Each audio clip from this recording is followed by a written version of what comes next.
Halo, selamat datang di channel Dunia Para Gagak. Di sini kita akan menceritakan kehidupan di SMU laki-laki Suzuran atau yang lebih dikenal dengan Sekolah Para Gagak. So, tunggu apa lagi? Jangan lupa subscribe jika kalian ingin mengikuti ceritanya dan jangan lupa untuk tekan lonceng notifikasinya serta like dan share-nya ya. Oh iya dan jangan di-skip ya agar tidak ketinggalan ceritanya. Yuk masuk ke cerita. Pada episode ini kita diperkenalkan oleh karakter baru yang nantinya menjadi penguasa Suzuran setelah era Tamao Serizawa dan Takiya Genji berakhir. Dengan lulusnya Tamao Serizawa dan Takiya Genji ini, maka murid-murid Suzuran pasti akan bergejolak kembali dalam memperebutkan tahta teratas di Suzuran.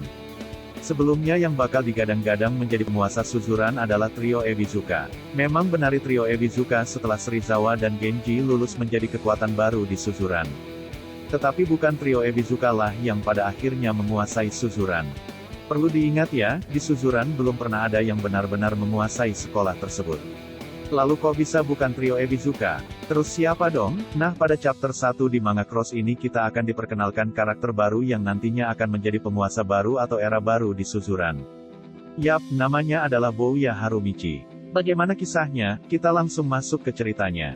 Pada chapter pertama ini, scene dibuka di mana ada sekelompok berandalan yang ingin merampas harta dari seorang murid sekolah karena suatu insiden tumpahan kopi.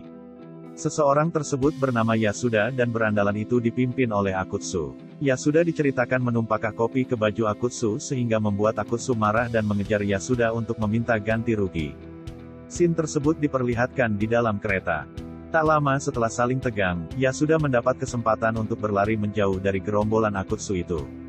Akhirnya Yasuda berlari menjauh dari Akutsu dan di scene tersebut Yasuda bertemu pertama kali oleh Bouya Harumichi.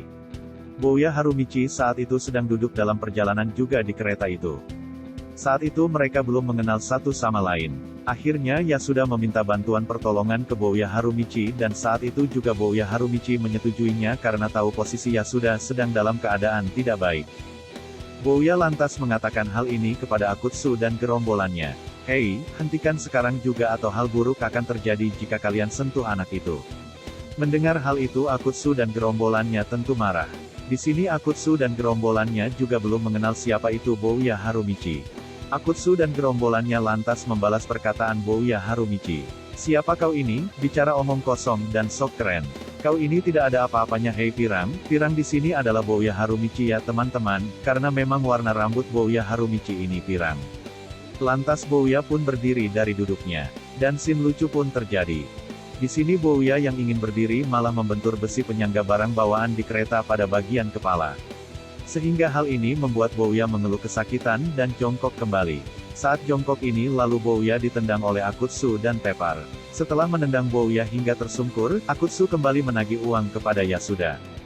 Scene selanjutnya diperlihatkan rombongan Akutsu sudah sampai di Suzuran tepatnya baru memasuki gerbang dan saat itu juga Akutsu disapa oleh 3 orang. 3 orang itu adalah trio Ebizuka, yaitu Mako, Pon, dan Hiromi. Mereka menyebut bahwa pasukan Akutsu semakin membesar saja. Di sini lalu Hiromi mengatakan bahwa Akutsu lengah akan kembalinya Bandou dari masa Scores yang akan mencoba mengambil alih Suzuran. Akutsu tidak bergeming dan malah mengatakan bahwa Hiromi dan kawan-kawannya lah yang akan menjadi incaran Bandou terlebih dahulu. Lanjut setelah itu scene berpindah di mana Bouya Harumichi sudah tiba di Suzuran dan bertemu dengan pengawasnya atau bisa dibilang gurunya yaitu Aoshima. Di sini Bouya memanggil Pak Aoshima sebagai Pak Aoyama. Perlu diketahui bahwa Bouya ini sering salah mengucap nama bahkan ke teman-teman dekatnya.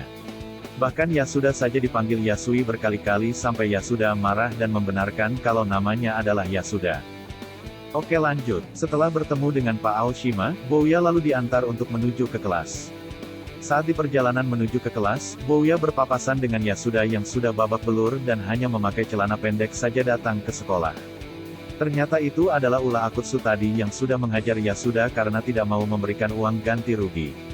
Yasuda sambil emosi dan memukul Bouya memakai kursi mengatakan kalau Akutsu sudah merampas pakaian dan dompetnya. Ternyata dompet Yasuda diamankan Bouya saat di kereta tadi dan mengembalikannya ke Yasuda. Namun sebelum mengembalikan, Bouya menanyakan sesuatu kepada Yasuda, yaitu tentang foto yang ada di dompet Yasuda. Foto seorang cewek, namun Yasuda menolak mengatakannya. Tapi Bouya tetap bersikeras menanyakannya kepada Yasuda dan tidak mau mengembalikan dompetnya sebelum mengatakan itu siapa. Akhirnya Yasuda menjawab bahwa itu adalah kakaknya Yasuda. Bouya kaget dan tak percaya itu adalah kakak Yasuda sampai Yasuda kesal sendiri menjelaskannya. Pada akhirnya Bouya mengerti dan akan bertekad membalaskan dendam Yasuda kepada Akutsu dengan persetujuan mengenalkan Bouya kepada kakaknya. Lanjut scene berpindah ke Bouya yang sudah memasuki kelas dan sedang mengenalkan diri di depan kelas kepada teman-temannya didampingi oleh gurunya.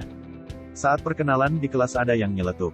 "Hei, kau pasti bercanda, dia pirang tapi namanya Bouya." Mendengar itu Bouya langsung menoleh dan menjawab. "Siapa yang berkata itu?" Dijawablah oleh salah satu anak di kelas itu. Dan plak, ternyata Bouya mencopot sepatunya dan melemparkannya ke muka orang itu. Orang yang dilempar sepatu oleh Bouya ini adalah Hiromi. Namun saat itu Bouya belum kenal apalagi akrab karena Bouya baru saja pindah. Saat setelah melemparkan sepatunya ke Hiromi, terlihat Akutsu dan beberapa anak buahnya lewat di depan kelas Bouya. Bouya yang saat itu tahu Akutsu lewat langsung mengejarnya dan sampailah di kamar mandi sekolah. Saat Akutsu dan gerombolannya sedang asik ngobrol perihal Bandou yang akan kembali ke sekolah, tiba-tiba, brak, pintu kamar mandi dibuka oleh seseorang dengan kencang dan orang itu adalah Bouya Harumichi. Bouya yang saat itu sudah akan menghajar Akutsu, tiba-tiba dikagetkan dengan seseorang dari belakang, dan langsung menghajarnya habis-habisan. Orang itu adalah Hiromi. Hiromi tidak terima dengan perlakuan Bouya. Ternyata saat Bouya mengikuti Akutsu ke kamar mandi, Hiromi juga mengikuti Bouya. Bouya dihajar habis-habisan sampai tersungkur. Saat tersungkur itu, Hiromi hendak meninggalkan Bouya. Tapi saat akan melangkah keluar dari kamar mandi, Hiromi kaget Bouya kembali bangkit. Dan saat itulah Bouya menghajar balik Hiromi. Dengan beberapa pukulan saja Hiromi sudah roboh dan terpental keluar kamar mandi. Hiromi tak percaya dengan apa yang dihadapinya. Saat sudah selesai dengan Hiromi, Bouya kembali ke Akutsu dan gerombolannya, dan menghajar mereka semua. Scene berpindah di atap sekolah yang mana Bouya sudah membawa kembali pakaian Yasuda dengan lengkap. Yasuda pun bingung kenapa Bouya mau melakukannya. Ternyata Bouya minta dikenalkan lagi kepada kakaknya. Tetapi Yasuda tetap saja menolaknya. Saat mereka berdua di atap, para guru dan murid lainnya terkejut melihat apa yang terjadi di kamar mandi. Mereka menemukan Akutsu dan gerombolannya sudah babak belur dan tak sadarkan diri. Di lain waktu, Hiromi pun berkumpul bersama dengan Pon dan Mako. Pon benar-benar marah, di saat genting mengenai Bandou yang akan kembali, Hiromi malah dihajar oleh anak baru yaitu Bouya. Setelah itu diperlihatkan scene di mana Akutsu dan gerombolannya sudah sadar dan mendatangi salah satu tangan kanan Bandou yaitu Yamazaki. Dia melapor bahwa sudah dihajar oleh Bouya Harumichi.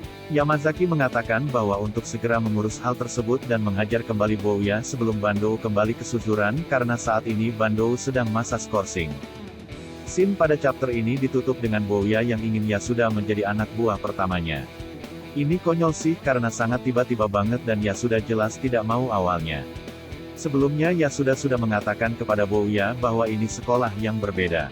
Dan Bouya paham itu. Bouya tahu bahwa sekolah ini memiliki julukan sekolah para gagak. Bouya lantas mengatakan, dibandingkan dengan burung malang yang dikurung di kandang dan lupa caranya terbang, ini jauh lebih baik. Aku puas menjadi burung gagak. Ini keren sih. Dan chapter 1 pun berakhir. Dan cerita kali ini pun selesai. Gimana alur ceritanya teman-teman? Menarik bukan? Jangan lupa untuk komen di bawah ya. Saran dan masukan kalian akan sangat berarti bagi kami demi channel ini makin berkembang. Terima kasih yang sudah menonton.